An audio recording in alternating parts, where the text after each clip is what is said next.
You ever feel like you're just drowning in information? I mean, tweets, videos, emails, sensor data, it's a nonstop flood.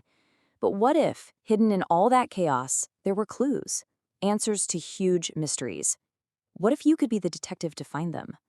Well, today, we're handing you the magnifying glass. Welcome to our explainer on data science. So here's our game plan. First, we're going to get a real sense of the data flood we're all facing. Then we'll grab the data science lifeline that helps us stay afloat. After that, we'll walk through the 7-step journey every data detective takes. And finally, we'll point out some of the hidden dangers you really need to watch out for. All right, first up, drowning in data. Before any detective can even start to solve a case, they've got to understand the crime scene. And well, ours is absolutely overflowing with clues. So, the big question is, where does this ocean of information, this thing we call big data, actually come from? Turns out the sources are all around us, and they pretty much fall into two main buckets. Yeah, it really boils down to two things. On one side, you got machine-generated data. Think about all the info from sensors or CCTV cameras. Stuff that's created automatically without a human even lifting a finger.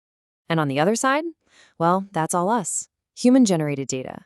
Every single email you send, every photo you post, every tweet you share, it all just keeps adding to this massive digital mountain. Now, a good detective needs to know what kind of evidence they're working with. And data comes in three main flavors. You've got your structured data, which is like a perfectly organized spreadsheet. Then there's unstructured data. That's the chaotic, messy stuff like emails and videos. And right in the middle, you have semi-structured, which is kind of a mix of both. Knowing which type you have is totally key to figuring out how to crack the case.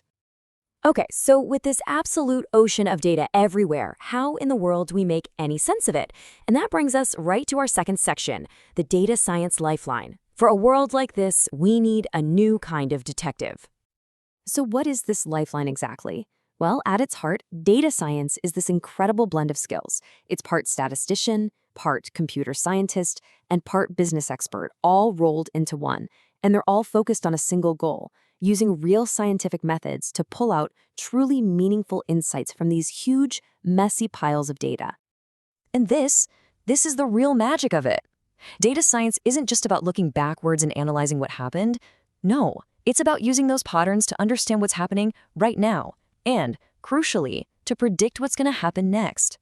It's the difference between just looking at footprints in the mud and knowing exactly where the suspect is heading. And believe me, you interact with this stuff every single day. It's the engine behind your movie recommendations on streaming services. It's the fraud alert you get from your bank. It's even the analytics that help your favorite sports team figure out how to win. Data science is quietly shaping almost every part of our world.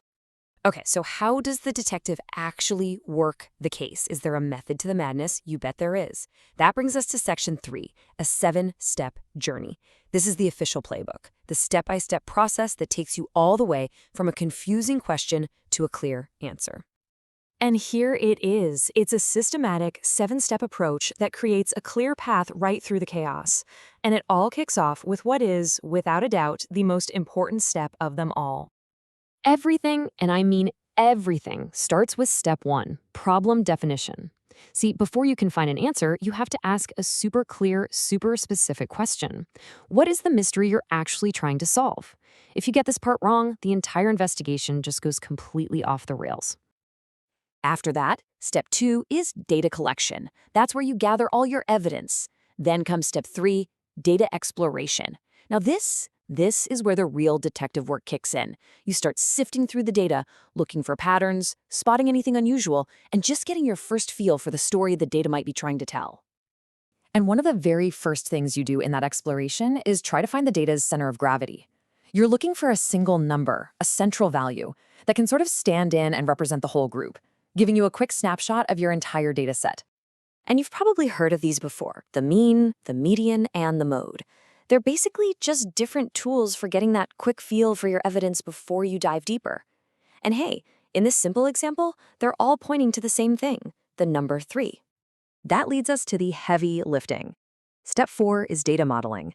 This is where you actually build the algorithm, your prediction machine, to solve the problem. Step 5 is evaluation, where you test that model like crazy to see if it actually works. And finally, step 6 and 7, deployment, and monitoring are all about putting your solution out into the real world and making sure it keeps working right over time. But, and this is a really big but, this whole process is not without its risks, which brings us to our final and maybe most important section. Watch your step, because this path is absolutely full of hidden dangers. Any good data detective has to be on the lookout for these traps. First, the quality of your data is everything. You know the saying, garbage in, garbage out. Bad clues lead to bad conclusions. You also have to watch out for bias data, make sure your models can actually be explained, and of course, navigate some really serious privacy and ethical issues. And this is a hugely critical point. An algorithm isn't magic. It's not born fair. If the data you feed it is already reflecting a skewed version of reality, the model won't just learn that bias. It can amplify it, cranking it up to 11, and leading to some seriously unfair outcomes. And there are technical traps too. A model can overfit, which is kind of like memorizing the answers for a test instead of learning the material. It does great on the stuff it's seen, but it's totally useless on anything new. Or it can underfit, where the model is just too simple and misses the real patterns altogether. It's a really delicate balancing act. So as we bring this all home, what's the ultimate takeaway? Well, data science is an incredibly powerful tool. There's no doubt about it. It gives us this amazing ability to find real answers in a world that can otherwise feel like just a lot of noise. But here's the thing. A tool is only as good or as wise as the person using it.